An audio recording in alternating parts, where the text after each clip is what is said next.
बिना मोटुलेशन कराए ही दाखिल खारिज का आवेदन किए बिना ही आपका ज़मीन हो सकता है दाखिल खारिज। नमस्कार, प्रणाम। मैं राजेश, आरएस ऑफिशियल से। नीतीश सरकार की नई नीति आ गई है, जिस नीति के तहत सुओ मोटो नीति लाई गई है।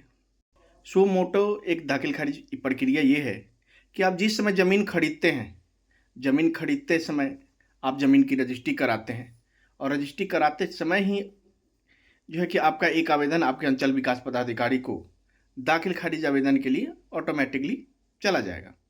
पहले जो प्रोसेस होता था कि ज़मीन खरीदने के बाद हम आवेदन करते थे ब्लॉक में कर्मचारी के पास, जो कि काफ़ी लेंदी प्रोसेस था और पकाऊ प्रोसेस था, जिसमें लोग परेशान हो जाते थे।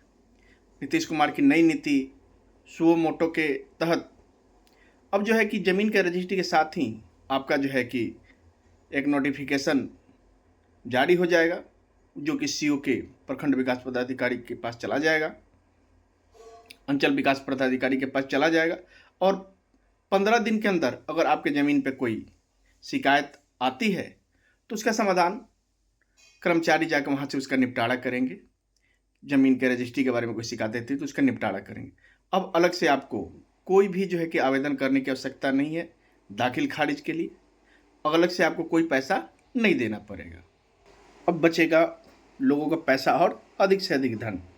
सुओ मोटो के तहत जमीन रजिस्ट्री की गई ज़मीन की ऑटोमेटिकली अंचल विकास पदाधिकारी के पास जाने के बाद 15 दिन के अंदर में प्रक्रिया शुरू हो जाएगी और आपकी ज़मीन जो है कि मोटुलेशन, जिसे हम लोग दाखिल खारिज के नाम से जानते हैं, वो शुरू हो जाएगी और लोगों को इससे जो है बहुत सहूलियत मिलने की खबर है। रजिस्ट्री होने के साथ ही कर विभाग को भी एक नोटिफिकेशन जारी हो जाएगा कि आपने एक ज़मीन खरीदा है।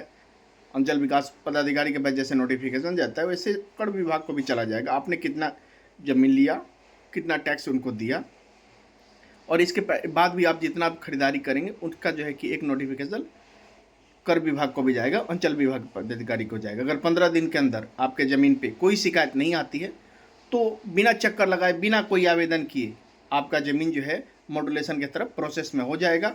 आपको कहीं से भी इसके लिए अतिरिक्त पैसा देने की आवश्यकता नहीं पड़ेगी। तो ऐसे ही जानकारी के लिए आप हमारे चैनल पर बने रहें। अभी तक आपने हमारे चैनल को सब्सक्राइब नहीं किया तो प्लीज़ चैनल को सब्सक्राइब करें, लाइक करें, कमेंट करें। थैंक यू, धन्यवाद।